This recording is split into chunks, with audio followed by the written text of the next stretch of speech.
Hola, muy buenas tardes a todos. Ya estamos para empezar nuestra clase de hoy. Así es que vamos a pedirle, por favor, a alguien que tenga la primera oración. Ya inclinamos nuestro rostro para orar.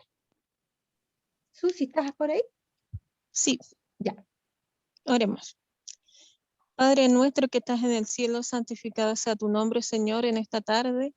Te agradecemos por este día sábado que tú nos das para poder estudiar de tu palabra y estar en comunión contigo. Pedimos tu dirección, Señor, en este estudio, que tú guíes nuestras mentes, nuestros corazones y que podamos tener el entendimiento y la sabiduría para este estudio. Amén. Bendice también a los que están con nosotros y también a los que se integrarán muy pronto. Agradecemos en el nombre de Jesús. Amén. Amén. Sí. Muy bien. Ya, entonces vamos a ver qué pasa con este diablo, tan diablo de las 7 cabezas y los 10 cuernos. A ver, no sé por qué no me está avanzando esta cosa. Ahí. Miren, poco a poco, Satanás ha preparado el camino para su obra maestra de seducción. Esta cita hace tiempo la vimos, pero viene justo para la clase de hoy. ¿Cuál es su obra maestra de seducción? ¿El desarrollo de qué? Del espiritismo. Hasta ahora no ha logrado realizar completamente sus designios, pero lo conseguirá. ¿Cuándo? En el poco tiempo que nos separa del fin. El profeta dice, fíjense ustedes, a eso se está refiriendo con esta cita. Y vi 3 espíritus inmundos, como ranas. ¿Son qué? Espíritus de demonios, que obran prodigios, los cuales salen a los reyes de todo el mundo habitado a juntarlos para la guerra del gran día del Dios Todopoderoso. Y está citando Apocalipsis 16, 13 y 14. Dice, todos, y esa palabra me llama la atención, todos, menos los que estén protegidos por el poder de Dios y la fe en su palabra, se verán envueltos en ese engaño. De ahí la importancia de lo que estamos estudiando, de ver este tema, de qué se trata el espiritismo, porque dice que estamos invadidos de espiritismo. Esa cita justamente no la busqué, que hay espiritismo en todas partes, pero nosotros no nos damos cuenta. Nosotros tenemos un concepto que Satanás nos metió para dejarnos con eso ahí anclados, de que el espiritismo es cuando se pone la estábula de Ouija, se toman las manos e invocan a un medium. No, el espiritismo es mucho más grande que eso. Está todo lleno de espiritismo, la televisión está llena de espiritismo. Ahora, es una obra maestra de seducción. La ha ido preparando en todos estos años que él lleva en esta tierra de experiencia. Acuérdense las citas que vimos cuando decía que él en el cielo se gozaba de 2 cosas. Y eso era lo que le llamaba la atención, porque él no podía ser igual que Cristo. Primero, la celeridad, o sea, la rapidez con que los ángeles ejecutaban sus órdenes y lo hacían con placer y rapidez. Y él se sentía este pechito todo henchido de satisfacción por poder ejercer ese dominio. Y lo otro, él decía, mis vestiduras son tan resplandecientes y hermosas, entonces, ¿por qué yo no puedo ser igual que Cristo? Entonces, él se admiraba a sí mismo por su apariencia exterior. Encontraba que era deslumbrante y que era atrayente para los demás. Entonces, él se valió de estas 2 cosas, o estas 2 cosas presentes en su espíritu, digamos, demoníaco que tiene, las ha usado para poder volver a recibir esa misma veneración que tenía, para poder engañar al mundo de esta misma manera, con una apariencia externa, y lo ha hecho en forma, y no es cierto, que la gente ojalá obedezca al tiro, ya, o sea, que lleguen a ser las personas poco menos que, eh, ¿cómo se dice?, autómatas en sus manos, que ojalá obedezcan muy rápido. Cuando a él se le ocurre algo, nosotros inmediatamente ejecutemos sus órdenes sin ni siquiera casi cuestionar o pensar algo. De ahí la importancia de que nosotros estemos en íntima y permanente conexión con Cristo, ¿ya? Y con su palabra, porque los engaños vienen siempre torciendo la palabra de Dios. Entonces, el diablo ha imitado, digamos, estas vestiduras de luz en forma física real, como lo hizo cuando fue a tentar a Cristo allí en el desierto. La tentación se pareció como un ángel radiante de luz para mostrarle a Cristo que él venía del cielo y que Cristo se lo creyera. Y lo ha hecho cuando, por ejemplo, las distintas apariciones espiritistas de personajes ustedes van a escuchar, aparecen imbuidos en luz y toda la cosa. Esa es una cosa, apariencia física real de alguien sobrenatural. Y lo otro es como una figura, en el terreno abstracto de las ideas, donde él aparece con planteamientos, ideas, filosofías atrayentes que simulan ser grandiosas, que simulan ser sublimes y que son infernales en verdad. ¿Ya? Entonces, de esas dos maneras, tanto literal como simbólica, él se viene a aparecer como un ángel de luz. Ahora dice, de estos tres espíritus del mundo, dice que todos, menos los que estén protegidos por el poder de Dios y la fe en su palabra, se verán envueltos en ese engaño. Ahora, esos tres espíritus, no es porque sean literalmente tres espíritus, sino que 3 es el número de la Trinidad. Y lo que Satanás intenta hacer, como espíritu maligno que es imitar la Trinidad. Por eso trata de imitar a Dios, y por eso que aparece como la figura del número 3, que es simbólico en este caso. ¿Ya? Ahora, si todos van a ser envueltos en este engaño, todos, menos los que estén protegidos por el poder de Dios y la fe en su palabra, tenemos que estudiar ahora, y lo vamos a ver esta tarde, qué dice su palabra respecto de eso para que no seamos engañados. Acá, esta cita la resumí, la que ya habíamos visto, decía, la influencia de una mente sobre otra, respecto de eso, Satanás usó este poder en su obra de instilar el mal en las mentes de los ángeles. Usa el mismo poder que utilizó en el cielo, la influencia de una mente sobre otra. ¿Ya? Es él se va a mover en el área mental de los seres humanos. Los hombres se convierten en tentadores de sus prójimos y ejercen un poder dominante y compulsivo. ¿Ya? Acá dice esta cita que vimos hace ratito ya, pero que también viene justo al caso, los principios que Satanás puso en práctica en el cielo son los mismos principios con los cuales actúa mediante agentes humanos en este mundo. Por lo tanto, si queremos saber cuáles van a ser las estrategias que va a usar para que su obra maestra del espiritismo se desarrolle en este mundo, tendríamos que mirar a dónde.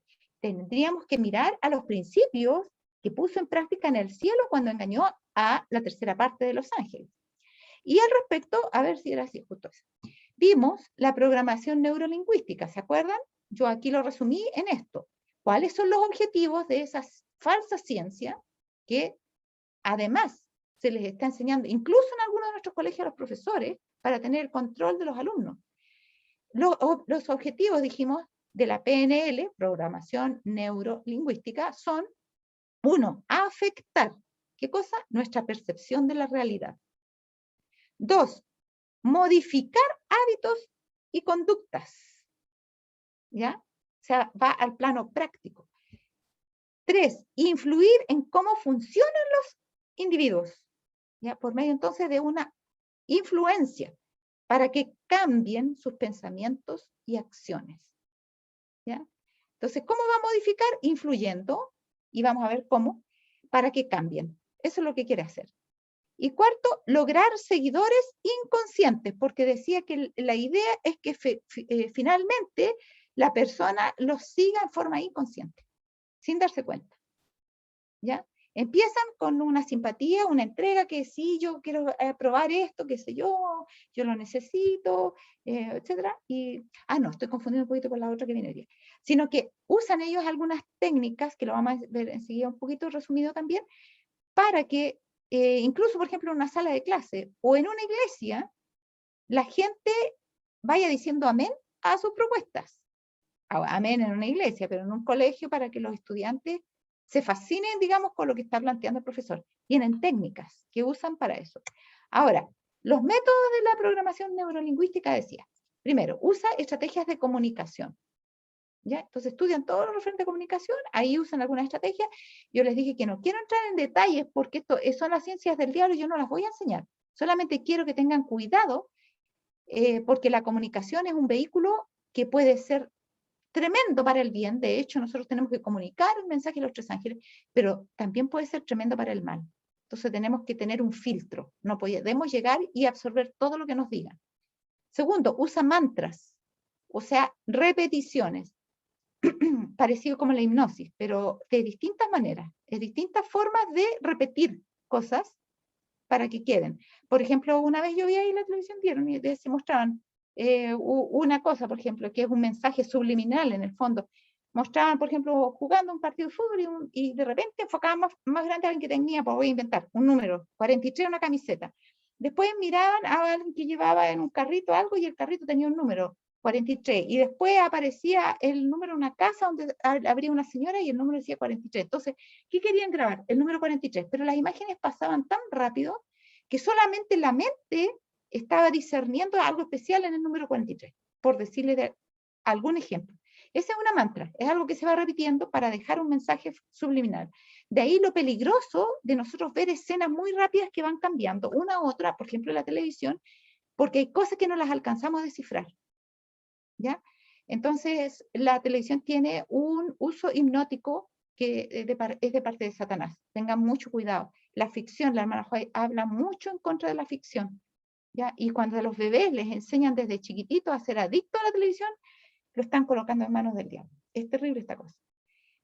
Ahora, consigue los métodos estos influenciar por medio de la creación de afinidad y continuidad. Entonces, ¿cómo es que decíamos que crea una influencia? Lo hace primero tratando de simpatizar con la persona y demostrarle que él es igual o ella es igual que ellos. Somos todos iguales, mira, yo soy igual que tú, y simpatizar con ellos en varias cosas, hasta que la persona vaya entregando, se vaya cediendo y se forma el acoplamiento que llamaban ellos. Y así eso se tiene que ir manteniendo cada cierto tiempo para que la persona se haga como adicta a esa influencia, por decirlo de alguna forma, ¿ya? Entonces, no vamos a entrar, como digo, en detalle, pero son estrategias de comunicación, son uso de mantras, de repeticiones, y son influencias que llegan a nuestra mente que tenemos que filtrar por medio de la oración y de la palabra de Dios. Y tenemos que estar alerta, no porque, ya, yo voy a escuchar una predicación y me voy a tragar todo así. No, cuidado. Acuérdense que la iglesia católica, apostólica romana, en un tiempo fue la iglesia apostólica del Señor Jesús, la que él fundó. ¿Cómo llegó allá? Porque hubo gente que se empezó a tragar las cosas. Empezó a creer en esa autoridad en forma indiscutible. O sea, voy, me siento, escucho y todo lo que dijeron eso es. Y esa no es la voluntad de Dios. Acuérdense de los bereanos que le he dicho varias veces. Ahora, las mentes de los hombres, dice aquí, no deben ser manipuladas, ni enjaezadas, ni dirigidas por manos humanas. ¿Ya? O sea, nuestras mentes le pertenecen a Dios. Son sagradas. Ahí Dios pone su trono. Ahí obra el Espíritu Santo. Las finas terminaciones nerviosas del cerebro dice que es la forma, el camino por donde Dios se comunica con el hombre y deben ser mantenidas libres de todo escombro. O sea, no tenemos que tampoco alimentarnos mal ni nada de eso para que esa comunicación fluya correctamente. Ahora, he hablado claramente con respecto a la ciencia peligrosa que afirma que una persona puede poner su mente bajo el control de otra. Esta ciencia es diabólica. ¿Ya?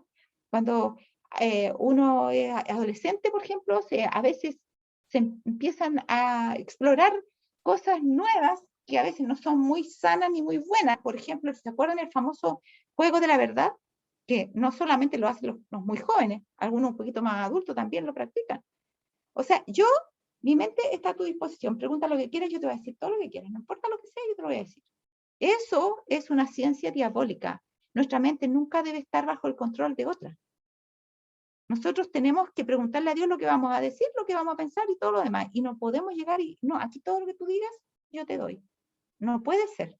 El ser humano tiene un compromiso con su creador, su mente le pertenece a él y debe consultar con él. ¿Qué hacer con todo lo que Dios le ha dado, incluyendo los pensamientos? ¿Ya? Entonces, nuestra mente nunca debe estar bajo el control de otra. ¿Ya?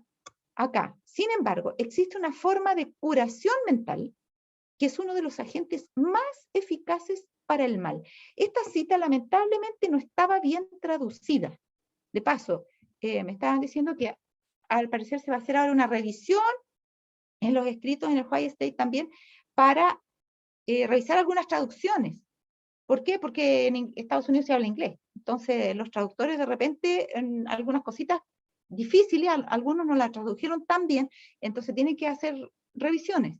Por eso es, bueno, más fácil ahora que el inglés es como el idioma universal para el espíritu de profecía, que en los tiempos en que se hablaba griego o que se hablaba hebreo, porque el inglés es más asequible para todos. Entonces, no hay ninguna excusa para que nosotros no podamos buscar una cita que consideramos importante y nos merece dudas o nos causa algún tipo de preocupación porque no le vemos claridad. Es nuestra responsabilidad buscar la cita original. Y aquí yo la puse. ¿Por qué? Porque no le voy a poner como decía, no me acuerdo ya, pero decía algo bastante diferente. ¿Ya?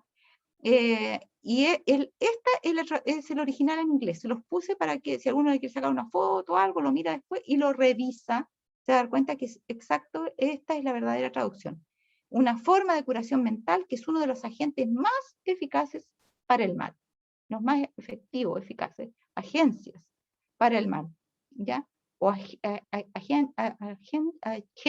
no sé cómo se dice. Es agente. Por medio de esta supuesta ciencia se sujeta una mente a la influencia directiva de otra. O sea, lo mismo que planteaba la PNL, ¿se acuerdan? Incluso ahí decía que los individuos más flexibles eran los que eran más fácilmente modificables. Así de sinvergüenza las declaraciones que aparecían, ¿no? Yo me fui a meter en internet para averiguar de qué se trataba. Así decían, y esos los individuos más flexibles son los mejores, los que con los mejores vamos a lograr los objetivos. Acá dice, por medio de esta supuesta ciencia se sujeta una mente a la influencia directiva de otra, de tal manera que la individualidad de la más débil queda sometida a la más fuerte. Sostiénese que cuando una persona pone en acción la voluntad de otra, ¿ya? Fíjense que lo que la persona hace por medio de su influencia mental es que la voluntad, o sea, lo que la otra persona quiere, sea lo que él quiere o lo que ella quiere. Pone en acción la voluntad de otra, le cambia su propósito que tenía o su manera de ver las cosas para que haga lo que esa persona quiere que haga. Entonces el más débil queda sometido al más fuerte y la persona más fuerte pone en acción la voluntad de otra. El curso de los pensamientos puede modificarse cuando hace eso y pueden transmitirse impulsos saludables, según ellos, que capacitan a los pacientes para resistir y vencer la enfermedad. Ellos, según ellos, es para vencer enfermedades mentales. Pero no saben en el lío que se están metiendo. Es tremendo esto. ¿Ya? Entonces, lo que nosotros sabemos y que nos ha dicho el Espíritu de Profecía más de una vez es que el secreto de lograr el éxito en la vida cristiana es entregarle nuestra voluntad a Cristo. Pero acá nos enseña a entregar la voluntad a otra persona. Y esa persona, ¿a quién le tiene entregada su voluntad? Vamos a ver. Y entonces dice que cuando eso hace la persona, cuando cede y entrega su voluntad a otra, el curso de sus pensamientos cambia y se puede modificar. Y se transmiten, dice, impulsos. ¿Han escuchado hablar de las famosas vibras que yo le puse acá? Ay, por favor, pero transmítanme buenas vibras. O esa persona transmite buenas vibras. ¿A qué se están refiriendo? A algo que en el fondo es como, no lo dicen abiertamente, pero ellos están adjudicándole un ingrediente sobrenatural a una energía o algo que no saben qué es, que viene desde la otra persona hacia ellos. Yo me acuerdo acá había una persona que estaba en el hospital grave y los familiares no eran adventistas, la persona tampoco. Entonces me escribieron ahí, por favor, oren vecinos, qué sé yo, está muy mal, él, qué sé yo. Entonces necesitamos todas las buenas vibras que nos puedan dar. Y yo le puse ahí, en realidad, lo que deberíamos hacer es confiar en Dios, más o menos eso le puse yo, porque Él es el que puede, es una persona, no es una energía la que lo puede ayudar. ¿Y para qué les digo? De ahí ya no me querían ni saludar, por esa pura cosa. Digan, pero la gente cree en eso, cree que hay algo como sobrenatural, que invocan cuando están en apuros, una buena vibra. Ellos piensan que son impulsos saludables que se transmiten y que capacitan en este caso a los pacientes para resistir y vencer la enfermedad. Estos instrumentos satánicos en realidad no son más que canales de las corrientes eléctricas de Satanás. Miren lo que son las famosas buenas vibras, esos impulsos. Son canales de las corrientes eléctricas de Satanás. Por este medio, él arroja su ensalmo sobre los cuerpos y las almas de los hombres. ¿Se fijan? O sea, es tremendo, o sea, pensar, hay corrientes eléctricas que Satanás... Ahora, ustedes no sé si han oído hablar de la famosa 5G. En todo el mundo asustado con la 5G, que la 5G, que a lo mejor es una conspiración y quizás van a manejar nuestras mentes, etcétera, etcétera. Saben que Satanás ya sabe eso hace mucho tiempo. Él tiene una energía eléctrica más poderosa que la 5G. Pero aquí está lo bueno, él no la puede poner en acción con los hijos de Dios, sin permiso. ¿Y quién le da el permiso? Los hijos de Dios. Así que si los hijos de Dios no le dan permiso, él no puede influir porque Dios no se lo permite. Nosotros decidimos si vamos a ser influidos o no. ¿Ya? Ahora, por este medio, él arroja su ensalmo sobre los cuerpos y las almas, o sea, y las vidas de los hombres. ¿Ya? Entonces, sí existen esas vibras, pero esas vibras son impulsos eléctricos de Satanás, que él sabe manejar. Y en esa ciencia no podemos ni siquiera, apenas podemos introducir la nariz y ya no sabemos más, porque es tremendo todo eso, no tenemos idea nosotros. Ahora, los apóstoles de casi todas las formas de espiritismo aseveran tener el poder de curar. Entonces siempre vamos a encontrarnos con que sea hipnotismo, espiritismo, mesmerismo, ¿cómo se llama? La mindfulness, que lo vamos a ver ahora, o la PNL, cualquiera de esas formas.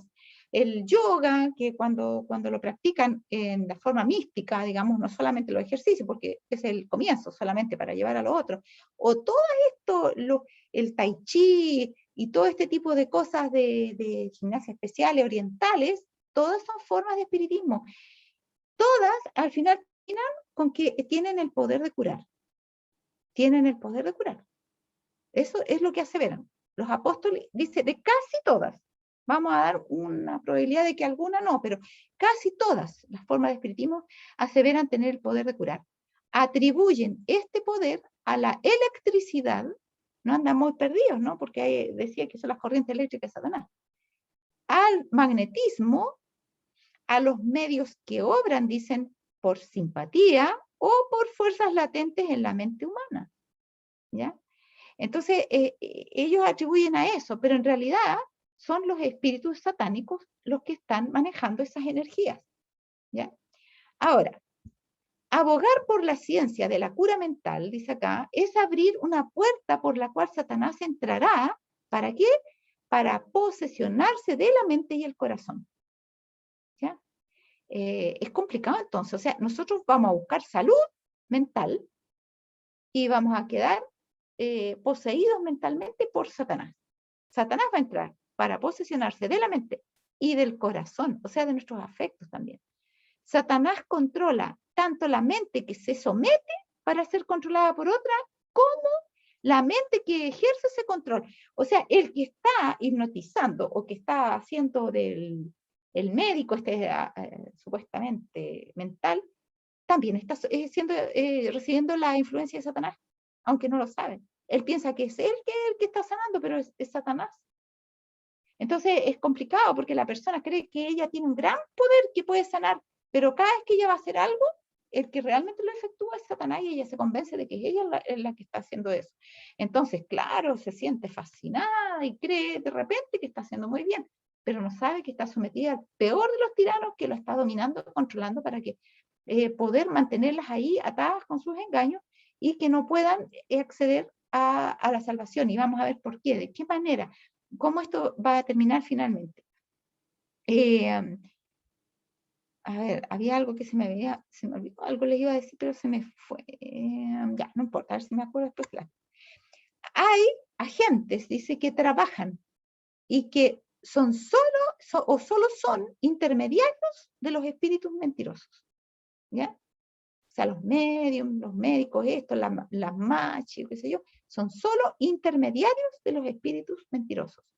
Muchos tratan con ellos por simple curiosidad, pero al ver pruebas de que obra un poder más que humano, quedan cada vez más seducidos hasta que llegan a estar dominados por una voluntad más fuerte que la suya.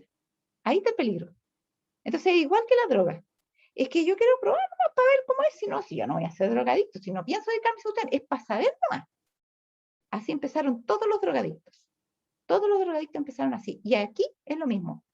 Empiezan por simple curiosidad, pero de repente ven, es que no me imaginé eso. O sea, Eva también dice que, fíjense ustedes, dice que Eva fue hipnotizada por Satanás, pero para poder ser hipnotizada, ella tuvo que entregar su voluntad. ¿Y qué es lo que hizo ella? Después que mascó el fruto, dice que ella empezó a sentir como que una energía especial le vino al cuerpo, como que se sentía mejor que antes. Una sensación de superior que no había tenido. Eran puras sugestiones, cosas que Satanás gatilla en su mente. Yo escuché una vez al pastor Rick Howard, que él vivió influido y metido en todas estas prácticas antes de conocer a Cristo y después finalmente ser pastor. Y él contó su experiencia y él dice que lo que la gente no sabe, y bueno, él falleció, pero quedaron sus videos, yo por ahí los he publicado más de una vez. Lo que la gente no sabe es que Satanás lo que hace es que gatilla la zona del cerebro que da el placer y libera ahí endorfinas cada vez que él quiere. Entonces, cuando él hace alguna manifestación, para que la persona la vea, él gatilla al mismo tiempo la mente, como está en su poder, para que sienta esa sensación de placer, la persona se relaje, se sienta dichosa, se sienta una sensación maravillosa. ¿Quién hace eso? Satanás, que puede influir en la mente y que puede gatillar, ¿no es cierto?, que salgan hartas endorfinas y la persona sienta esas sensaciones. Dice, empiezan con simple curiosidad, pero cuando ven que obra ese poder, más que humano, le pasa lo de Eva, que sentía, a ver si que se los leo, mejor para que ustedes... Para que por fin no estaría la atención, porque para que no nos atrasemos. A ver.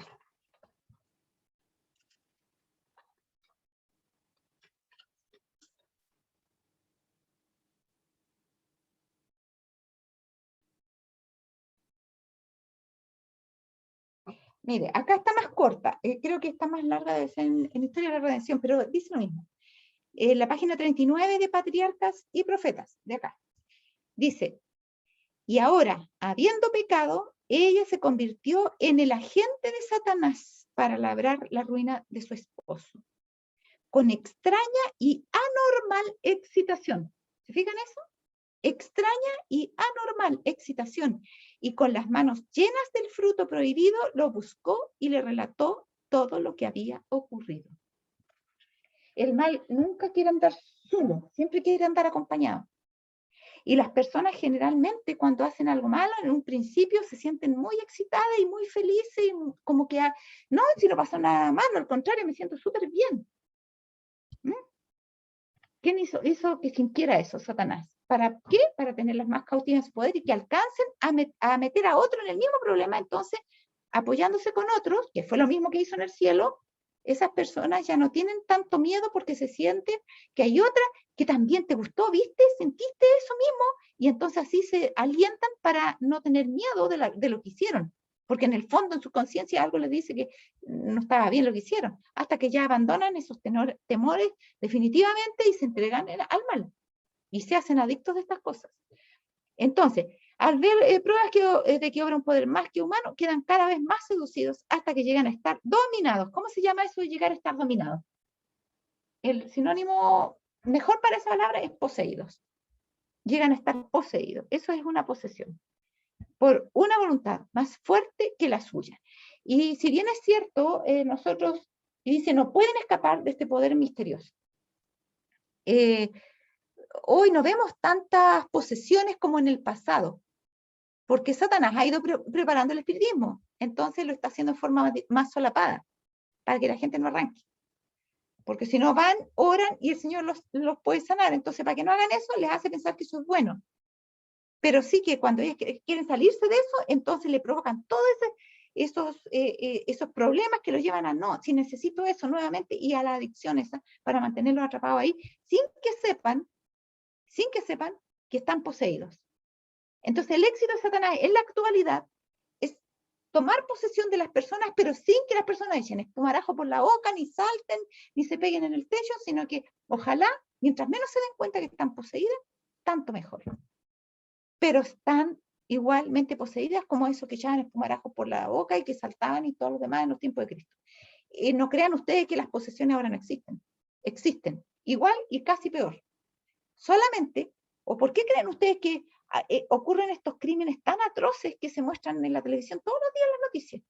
Son demonios que actúan por las personas que tienen posesas, pero no lo hacen de la forma anterior, lo están haciendo por medio de influencias más sutiles para que ellos no se den cuenta que están poseídos y para que ellos hasta justifiquen lo que hacen.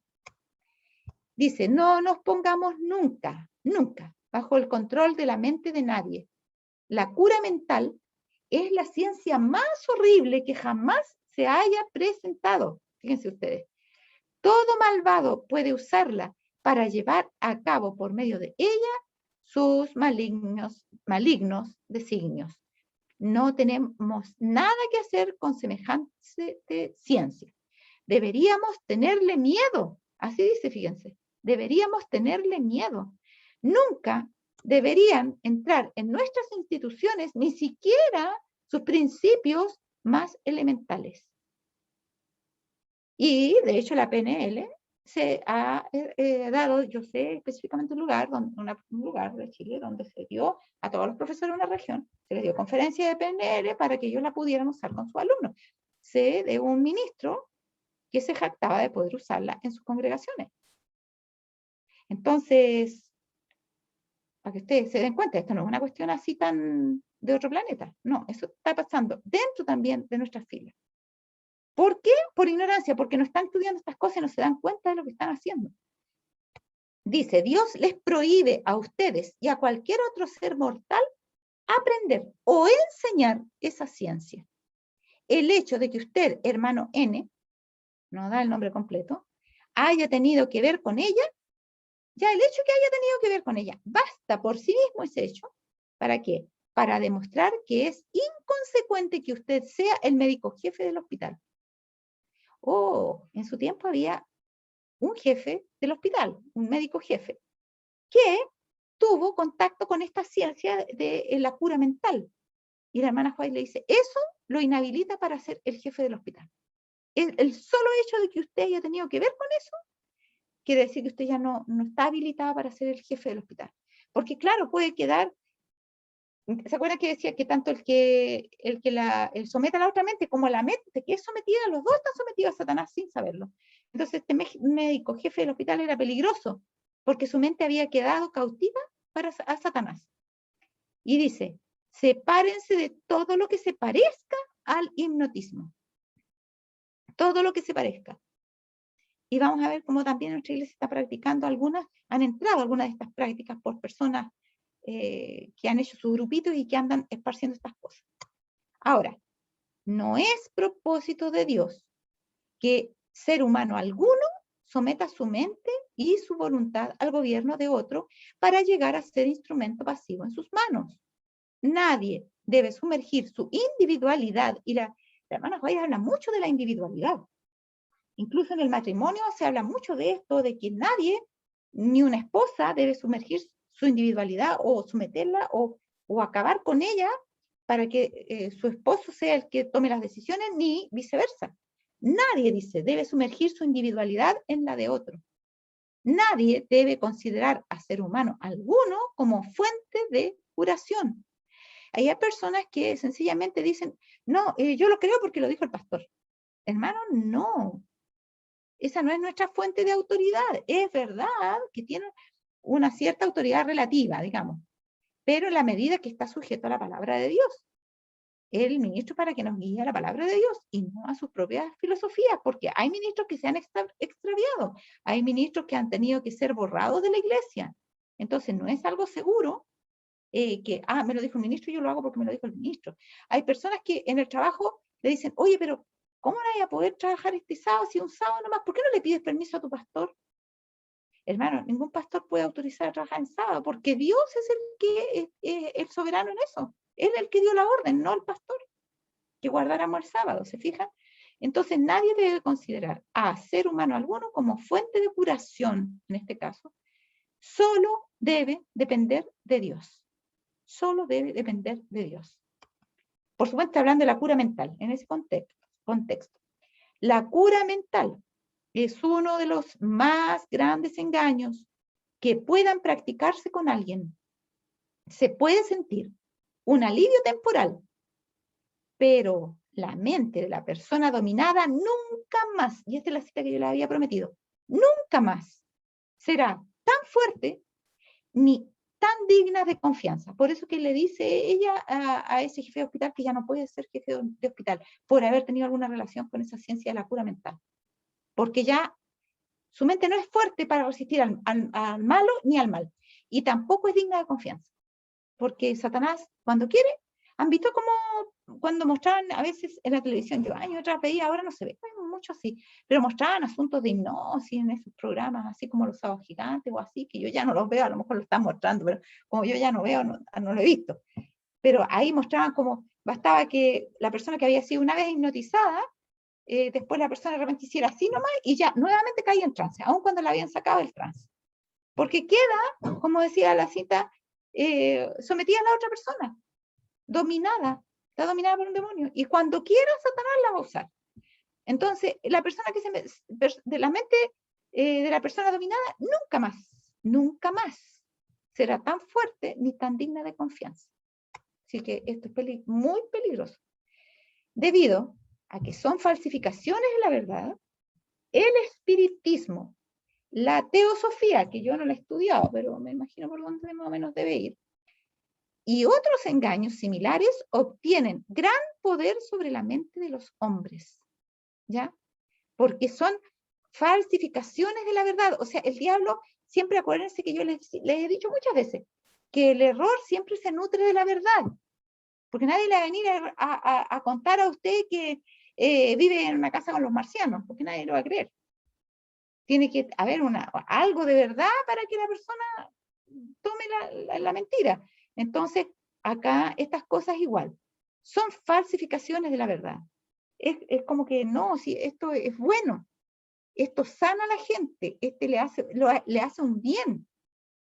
Entonces, pero resulta que ese bien es el mismo que aparece cuando el Señor le dice, muchos me dirán en aquel día, pero Señor, si en tu nombre nos echamos fuera demonios, sanamos enfermos, hicimos muchos milagros, el Señor le va a decir, nunca os conocí, apartados de mí, hacedores de maldad. Pero ¿cómo, Señor, va a hacer una maldad si yo sanaba a los enfermos? Satanás estaba sanando a esos enfermos con malos propósitos, no era la voluntad de Dios, ni que los enfermara, porque muchos de esos enfermos los enferma él mismo, para que después sean devotos de sus artilugios, cosas malas que inventan, ni que los enfermara ni que los sanara. Dice, debido a que son falsificaciones entonces de la verdad, porque son muy parecidos, tienen cosas parecidas, tienen algunas cosas parecidas, el espiritismo y la teosofía, y otros. Entonces obtienen, gracias a eso, gran poder sobre la mente de los hombres. Ahora, miren, el mindfulness. ¿En qué consiste el famoso mindfulness? Yo he visto esto en muros de Facebook de hermanos adventistas. Así es que no es una cosa muy lejana a nosotros o algo que nadie sabe de qué se trata. Hay hermanos que lo tienen publicado como una gran cosa. Es una técnica de meditación que consiste en observar la realidad en el momento presente, sin intenciones de juzgar y con plena apertura y aceptación. Vamos a analizar esto. Este es harto peligroso. Es más sutil. No le van a poner a usted una cuestión ahí para que mire para allá, para acá y para allá, para hipnotizarlo. Pero van a usted a concientizarlo y usar algunas técnicas para que usted se enfoque en el solo momento presente, abandone las torturas del pasado, por decirlo de alguna forma, y que usted se mire sin juzgarse, sin sentirse mal, sin decir, oh, es que lo hice mal. No, usted se va a mirar, sencillamente va a sentir lo que vivió y eso, y con plena apertura y aceptación. O sea, yo me voy a perdonar, me voy a amar, me voy a respetar, yo no me voy a condenar. Es una práctica enseñada por Buda. Miren de dónde viene. sabrán estos hermanos que publican esto, que esta es una práctica enseñada por Buda, destinada a eliminar el sufrimiento y demás emociones destructivas, así le llamaba él, por medio del control mental. Es decir, que esas emociones eran destructivas. ¿Cuáles emociones eran destructivas? Mire, el sufrimiento y demás emociones destructivas. O sea, no, ¿cómo es esto? O sea, nosotros, imagínense, me pasé a quemar ahí, saqué el dedo, uy, una emoción destructiva, el sufrimiento, sufrí, me quemé, o estoy sufriendo porque traté mal a mi esposo. Es una emoción destructiva, no tienes que martirizarte por eso. No, porque tengo que pedir perdón, no puedo llegar y sacar la cosa nomás así. No, hay que eliminar, dice Buda, esas emociones porque te hacen daño, ¿ya? Entonces son destructivas. Y se hacen como por medio del control mental. El gran énfasis de esta práctica radica en, 1, prestar atención a la experiencia interna presente, que tú sientas, veas, te mires a ti mismo lo que estás experimentando en este momento, sin mirar para el pasado, sino lo importante es cómo estás tú ahora. Y 2, con actitud de autoaceptación incondicional, o sea, tú te vas a aceptar sin juzgarte. Tú te vas a aceptar simplemente así. Tú lo sientes así, es natural. Es algo natural. No te condenes, es natural que te sientas así, porque así eres tú. ¿Ya? Ahora, en cuanto a esto de que hace énfasis en el momento presente, tenemos lo siguiente acá según lo que nos dice, por lo menos nuestra Biblia. Dice, por tanto, si traes tu ofrenda al altar y allí te acuerdas de que tu hermano tiene algo contra ti, o sea, el hecho de que yo me acuerde está hablando de algo que ocurrió cuando, ahora en el presente. No, es algo que ocurrió en el pasado. Entonces, Buda nos diría, no, tú vas a tener que aceptar esa emoción y como que eso no es nada malo y no tienes que ir al pasado. Considera el presente. ¿Cómo te sientes tú ahora? ¿Por qué te sientes mal? Eso es lo que tenemos que sacar. No importa, el pasado no te juzgues, no tienes que ir al pasado, lo importante es el presente. Pero acá el Señor dice, si tú te acuerdas, entonces tienes algo que hacer. Si te acuerdas de que tu hermano tiene algo contra ti, deja allí tu ofrenda, déjala allí, delante del altar, y anda, reconcíliate primero con tu hermano y entonces ven y presenta tu ofrenda. El Señor nos enseña que hay cosas que dejamos en el pasado, pero que el Señor quiere que las corrijamos ahora en el presente. Tenemos que traer el pasado al presente para corregirlo y para tener un presente correcto, digamos. En cuanto a la autoaceptación incondicional de la cual habla, de que yo no me tengo que juzgar y me tengo que aceptar tal como soy, dice acá, ¿se han avergonzado de haber hecho abominación? Ciertamente no se han avergonzado, ni aún saben tener vergüenza. Estoy leyendo Jeremías. Por tanto, caerán entre los que caigan. Cuando los castigue, caerán. Mire, una persona que se acepta incondicionalmente no tiene vergüenza. Pero la Biblia dice, el Señor, ni aún saben tener vergüenza. Es la misma cosa.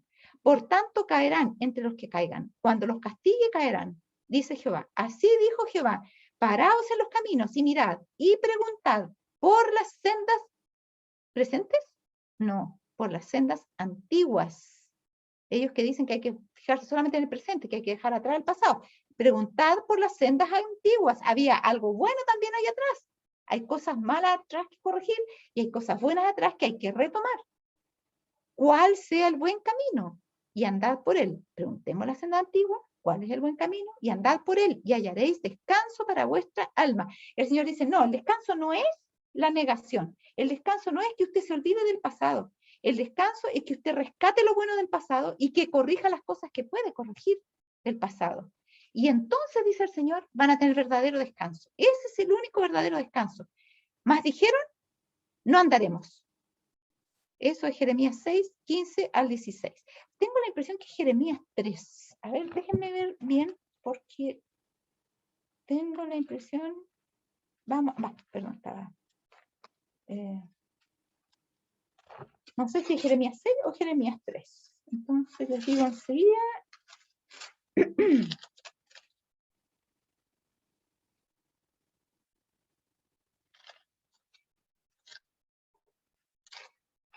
6, 15, 16. No, está bien, es 6, 15 al 16. Jeremías 3 es otro. Creo que viene a continuación. Sí, está justo aquí abajo Jeremías 3. Ese era Jeremías 6, 15 al 16. Ahora, solo reconoce tu maldad, porque contra Jehová tu Dios has prevaricado. Dios quiere que reconozcamos ahora, en el presente, ¿qué cosa? La maldad nuestra. Tenemos que juzgarnos entonces, ahí la otra dice, sin juzgar, pero el Señor requiere que nos juzguemos. Reconoce tu maldad, júzgate a ti mismo y ve que no estás en la verdad y que eres malo. Reconoce. Y solo eso, dice el Señor, te estoy pidiendo solo eso. Reconoce tu maldad, porque contra Jehová tu Dios has prevaricado. Convertíos hijos rebeldes y sanaré vuestra infidelidad. Ya Jeremías 3, ahí sí. 13, no, este sí que no es cana. A ver, Jeremías 3. Ay, a ver, Jeremías 3, 13. Y después el versículo 22. Ahí sí que me equivoqué, porque 14 también decía algo parecido, pero no terminaba igual. Jeremías 3, 13 y 22. ¿Ya? Entonces el Señor requiere de nosotros que tengamos un pensamiento reflexivo, que reconoce los errores, que viaja al pasado cuando es necesario y que los corrige en el presente, y solamente lo que tiene que hacer es reconocer, porque el trabajo del perdón y de dar la paz viene de parte de Dios. Eso es lo que Él promete. Si tú reconoces, si tú te conviertes, yo arreglo todo. Déjalo en mis manos. Yo te voy a perdonar. Yo te voy a sanar. Voy a sanar tu infidelidad. Yo voy a ir a la raíz. Te voy a ayudar para que tú aprendas a ser fiel, porque es algo que hay que aprender. Porque uno nace transgrediendo la ley de Dios en varias cosas. Y tiene que aprender poco a poco cómo evitar y dejar de lado para siempre eso. Ahora dice, y volviendo en sí, estamos con el hijo pródigo acá, dijo, ¿cuántos jornaleros en casa de mi padre tienen abundancia de pan y yo aquí perezco de hambre? Aquí perezco presente. ¿Pero qué está haciendo en el presente? Está volviendo en sí, ¿desde dónde? Del pasado. Él está recordando cómo era en la casa de su padre, cómo eran las sendas antiguas. Yo estaba bien allá, dice él, ahora estoy mal. Y toma una decisión. Me levantaré e iré a mi padre. Voy a tener que volver al pasado, a rescatar lo que dejé mal, a arreglarlo, y le diré, padre, he pecado, me voy a juzgar y voy a reconocer mi pecado. He pecado contra el cielo y contra ti. ¿Se fijan? Aquí no tiene nada que ver el mindfulness, que dice que usted se tiene que aceptar en el momento presente, con autoaceptación. O sea, no tiene nada que hacer aquí. Acá otro consejo, sírvase, perdone que de tantos textos, pero saben, así nunca más, va a quedar tan claro que nunca van a caer en este error. Sírvase leer el tercer capítulo de Jeremías, dice. Este capítulo es una lección para el Israel moderno, es el consejo del Espíritu de Profecía. O sea, es un consejo para nosotros hoy. Que entiendan todos los que dicen ser hijos de Dios, que Él no tolerará sus pecados. Eso de que sin juzgar y sin condenarme, o sea, yo no me voy a juzgar. Él dice, Dios no va a tolerar sus pecados, así como no toleró los del antiguo Israel. Dios, ¿qué dice aquí? Odia las tendencias hacia el mal heredadas y cultivadas. Sepan ustedes que Dios los ama a ustedes, pero Dios odia esas malas tendencias que ustedes están alimentando. Ya sean heredadas o cultivadas, no le interesa a Dios si eso viene de sus padres o lo inventó usted solo, no importa. Lo importante es que Dios quiere sacar eso y lo puede hacer. Pero necesita, como decía, solo reconoce tu maldad.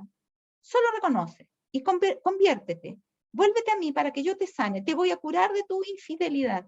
Voy a hacer que puedas abandonar las tendencias hacia el mal, tanto heredadas como cultivadas, porque Dios las odia y Dios no nos puede llevar al cielo con algo que Él odia, que tengamos en nosotros. Ahora, la ley de Dios llega hasta los sentimientos y los motivos, tanto como a los actos externos. A ver, dice, revela los secretos del corazón, proyectando luz sobre cosas que antes estaban sepultadas en tinieblas. O sea, Dios exige que nuestros sentimientos y nuestros motivos sean correctos, sean de acuerdo al corazón de Dios.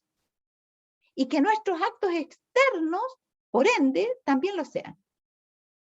Y si nosotros tenemos secretos en el corazón, nosotros no vamos a pasar desapercibidos delante de Dios. Porque dice que, dice, revela los secretos del corazón proyectando luz sobre cosas que antes estaban sepultadas en tinieblas. El Señor va a hacer que nuestro corazón sea tocado con una experiencia que nos va a hacer pasar para que nosotros entonces recordemos.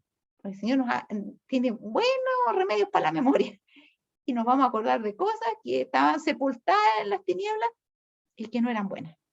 Dios conoce cada pensamiento, cada propósito, cada plan, cada motivo.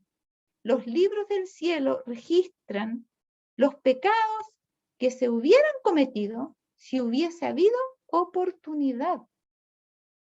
Algunos dicen, no, pero es que yo no lo hice, no, si no, yo no lo hice. No, sí es verdad, yo fui ahí, pero no alcancé porque, oiga, para el cielo, si usted tenía la intención de hacerlo, ya es como si lo hubiera hecho, porque usted pecó en su corazón.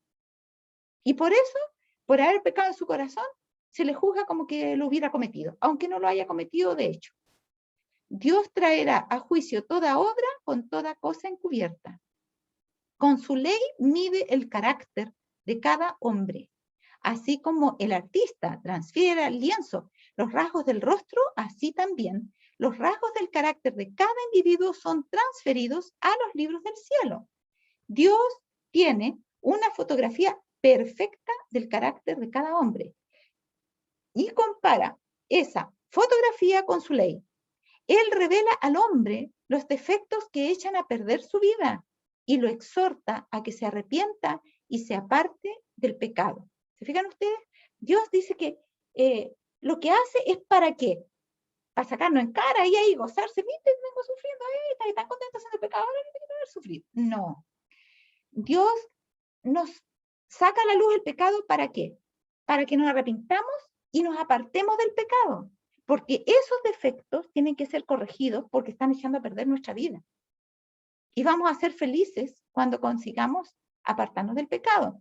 Un bebé nunca es feliz cuando usted le enseña a usar la cuchara para comer. No, la mayoría de los bebés, la mayoría, no quieren. Entonces, ¿qué hacen? A veces botan la cuchara y quieren meter la mano entre las sopas. Ellos creen que son felices así, pero se pueden quemar, se ensucian, la ropa, todo. No es agradable, no se pueden tomar bien la sopa.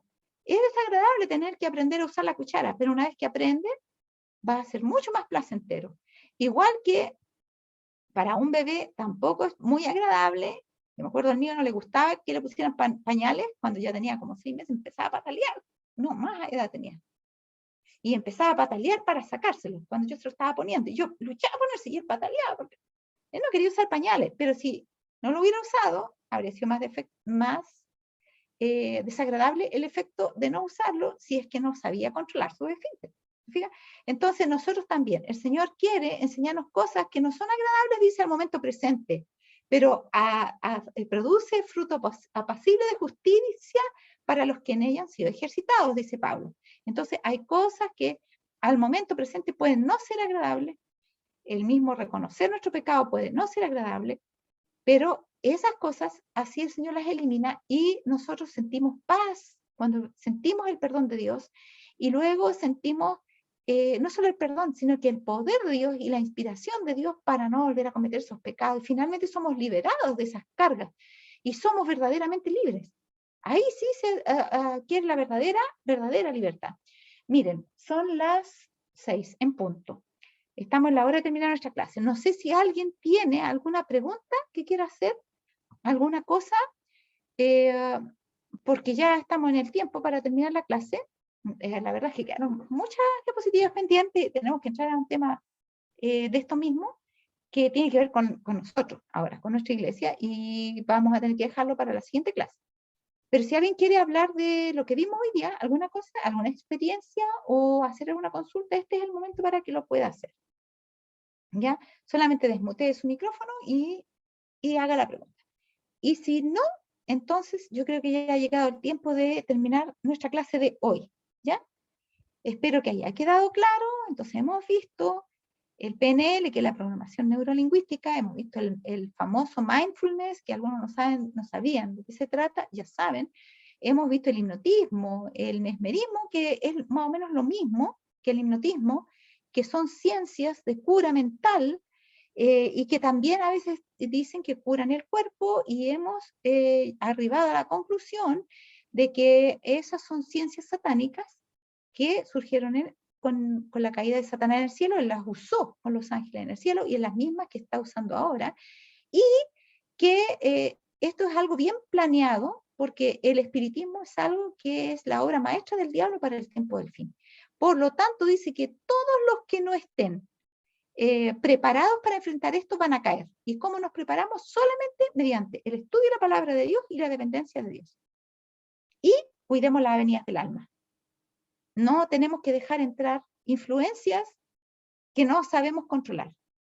De paso, y se los dije la vez anterior, ¿qué tiene de peligroso, por ejemplo, las películas que nos dejan pensar, que lo obligan a asimilar, solamente asimilar, porque lo saltan de una escena a otra y usted tiene que sacar las conclusiones para llegar a la otra escena, porque si no, no puede entender lo que viene después. No se puede quedar pegado en esa escena para analizarla, porque resulta que las escenas van cambiando de época, de lugar, de personas, de tramas distintas dentro de la misma gran trama. Entonces, ¿qué hace usted? Va asimilando en forma subliminal las cosas, los cabos que quedaron sueltos. Y ahí el diablo pone mucho de sus cosas. Entonces nosotros no podemos controlar nuestra mente cuando vemos eso. Nosotros dejamos la mente medio ¿cómo se puede decir? A resguardo del que fabricó la película, para que él nos lleve a la escena que él quiera. Y en el momento que él quiera. ¿Se fijan? Sí. ¿Alguien ahí quería decir algo? Sí, ya que yo quiero hacer Sí. una pregunta. Sí, Bernadette. Sí, no. Mire, yo me he encontrado con gente que practica el Reiki y todo eso, entonces cuando hemos tenido conversaciones, ellos me dicen, bueno, pero si en el Reiki hacemos exactamente lo mismo que hacía Jesús, Jesús curaba con imposición de manos. Y la Ya. verdad, o sea, yo sé que con lo que curaba Jesús era el Espíritu Santo, y ellos no curan con eso, pero no sé cómo explicarlo de repente. Claro, es difícil para alguien de fuera explicarle, ¿ya?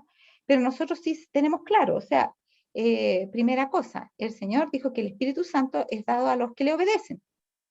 Y puedes mostrarle tú, para hacerlo entrar en la duda, por lo menos, el texto que usamos, cuando el Señor dice que muchos en ese día le van a decir, Señor, pero si en tu nombre hicimos muchos milagros. Y el Señor le va a decir, yo nunca los conocí. Apártense de mí, hacedores de maldad. Pero ¿cómo hace una maldad? Yo estaba sanando a las personas, era una maldad. Porque no era yo el que las estaba sanando, dice el Señor. No era mi plan, ¿ya? Entonces, ¿qué pasa? El Señor Jesús sanaba a las personas, y las personas, al ser sanadas por Él, adquirían un compromiso con Él.